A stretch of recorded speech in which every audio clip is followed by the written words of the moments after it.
नमस्कार, मैं शंभू कुमार सिंह और आप देख रहे हैं नेशनल दस्तक का यूट्यूब लाइव। सोचिए इस समय की सबसे बड़ी खबर है जो मैं आपको बता रहा हूं, इसलिए मैं लाइव आया हूं।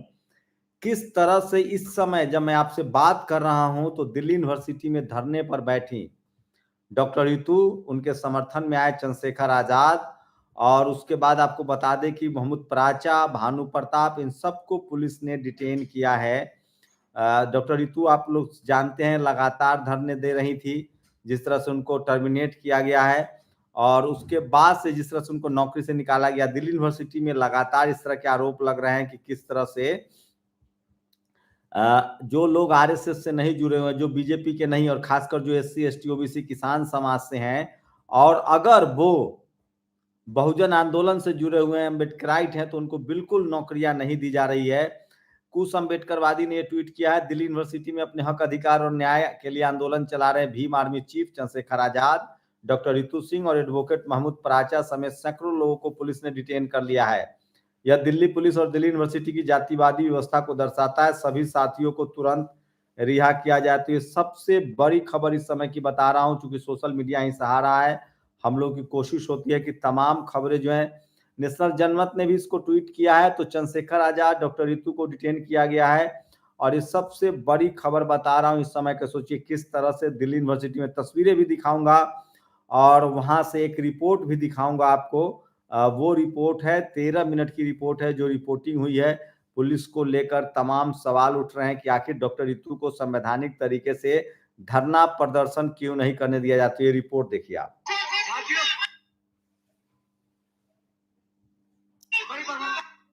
ये देखिए साथियों, बड़ी प्रमुखता के साथ अभी इस संघीय पुलिस ने, फोटो दिखाओ, देखो ये ऐसे संघीय पुलिस ने ये नाम दिखाओ, नाम दिखाओ साथियों।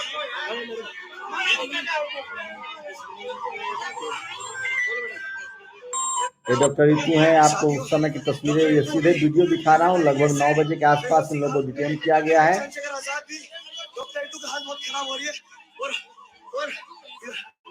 समाज के हमारे समाज की वजह से आप लोग बीच में छोड़ के चले गए ना। तुम लोगों ने मौका देखा जब भीड़ कम हुई, तुम लोगों ने इतना बुरा हाल किया, ना प्राचा साहब का लिहाज किया, ना भाई चंद्रशेखर का, ना मंजीत को लिहाज किया, ना हम लोग का, और पुलिस वाले ने हमें मिडल फिंगर दिखाई है सिर्फ तुम लोगों की वजह से। तो तुम लोग हमें अपने रास्ते में छोड़ के चले गए। इसलिए कहते हैं पुलिस वाले बलात्कारी है, रेपिस्ट है, ये करते हैं तुम्हारी माता बेटी के साथ। साथियों, अभी हम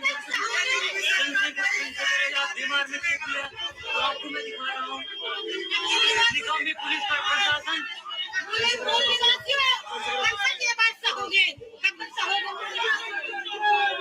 साथियों। चंद्रशेखर आजाद की बीमार में से फिर आज निगम पुलिस दिल्ली यूनिवर्सिटी से डिटेन करके हम सबको थाने लेकर भी जा रही है। यहाँ अभिषेक भाई जी हैं, जो भी होगा देखा यार मेरी समाज के लिए करेंगे।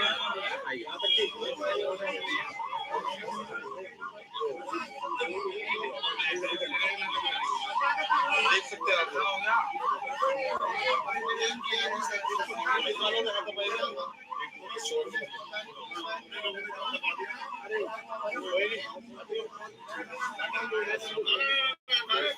तो खबरें आ रही है, डॉक्टर रितु का कहना है कि उनके साथ बदसलूकी हुआ है, चंद्रशेखर आजाद के साथ बदसलूकी हुआ है। दिल्ली पुलिस पर गंभीर आरोप लग रहे हैं और सोचिए बहुजन समाज के पास अपना टीवी अखबार नहीं है और तब क्या होता होगा जब सोशल मीडिया नहीं था। और सबसे बड़ी बात है कि जो बहुजन समाज के नेता हैं वो चुनाव के समय प्रकट होते हैं, समाज के दुख दर्द से उनको कोई लेना देना नहीं है। सोचिए किस तरह से बहुजन समाज में अगर आप संवैधानिक अधिकारों के लिए लड़ रहे हैं तो आपको अलग थलग पड़ जाते हैं, अकेला छोड़ दिया जाता है। ये एक बड़ी विडंबना है। बहुजन समाज के पॉलिटिकल नेता न तो एकजुट होकर चुनाव लड़ते हैं, न वो बहुजन समाज के आंदोलन में शामिल होते हैं। टीवी अखबार है नहीं, थोड़े बहुत सोशल मीडिया एक्टिविस्ट हैं, हमारे जैसे कुछ पत्रकार हैं, सोशल मीडिया पत्रकार हैं, उनके बदौलत पूरा आंदोलन चलता रहता है। तो इस समय की सबसे बड़ी खबर बता रहा हूँ, ये देश के बहुजन समाज को समझना पड़ेगा।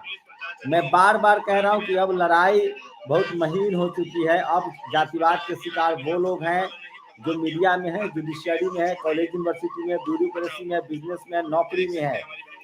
अगर आप मजदूर हैं, लाचार हैं, बेबस हैं, तो आपको कोई कुछ नहीं कहेगा। वो चाहते हैं कि आप लाचार, बेबस, मजदूर रहें, आप उनकी सेवा करें, आप उनका ड्राइवर बन जाए, बावर्ची बन जाए, उनकी आया बन जाए। आप अगर इस सीएम में जाएंगे, सीएम पीएम बनना चाहते हैं, अगर आप मीडिया में जाना चाहते हैं, जुडिशियरी में जाना चाहते हैं, कॉलेज यूनिवर्सिटी में जाना चाहते हैं, ब्यूरोक्रेसी में जाना चाहते हैं, तो आपके साथ जातिवाद होगा। इसलिए पढ़े लिखे लोगों की जिम्मेदारी है कि वो इस आंदोलन को आगे बढ़ाएं। डेमोक्रेटिक तरीके से आपको अपनी आवाज उठानी है। बहुजन समाज के अगर आप अधिकारी हैं, कर्मचारी हैं, बिजनेसमैन हैं, नौकरी पेशा है, कॉलेज में डॉक्टर इंजीनियर हैं, तो आवाज उठाइए। नहीं तो आप अगर आज सेफ हैं, आपको लग रहा है, तो आपके बच्चों के साथ ही होगा जब वो शुरुआत करना चाहेगा। तमाम दिल्ली यूनिवर्सिटी के जो प्रोफेसर हैं उनको भी बोलना चाहिए। सबको पता है दिल्ली यूनिवर्सिटी समेत देश के तमाम यूनिवर्सिटियों में अभी किस तरह से उन लोगों को रखा जा रहा है जो जो जो बीजेपी से जुड़े हुए हैं, जो आरएसएस से जुड़े हुए हैं, खासकर अम्बेडकराइट आंदोलन से जुड़े हुए लोगों को नौकरियां नहीं दी जा रही है। तो इस समय की सबसे बड़ी खबर बता रहा हूँ, किस तरह से चंद्रशेखर आजाद, डॉक्टर रितु, महमूद प्राचा, भानु प्रताप, अभी तमाम सोशल एक्टिविस्टों को डिटेन किया गया है। डॉक्टर रितु लगभग 100 दिनों से दिल्ली यूनिवर्सिटी के नॉर्थ कैंपस के 8 फैकल्टी के गेट पर धरने पर बैठी हुई थी। उनका बहुत संगीन आरोप है। डॉक्टर रितु शेड्यूल कास्ट से आती हैं, उन्होंने बहुत संगीन आरोप लगाए हैं। एफआईआर तक दर्ज हुई थी, लेकिन आरोपी प्रिंसिपल का इन्वेस्टिगेशन भी नहीं हुआ। उसके बाद उनको नौकरी से निकाला गया। जिस तरह से लक्ष्मण यादव को नौकरी नहीं मिली, आप सब जानते हैं। तो अगर आप बहुजन समाज के, डॉक्टर रितु की गलती ये थी कि वो 365 दिन समाज के हक अधिकार के लिए बोलती थी, पढ़ती थी, लिखती थी। तो बहुजन समाज, ये देखिए चंद्रशेखर आजाद कुछ कह रहे हैं।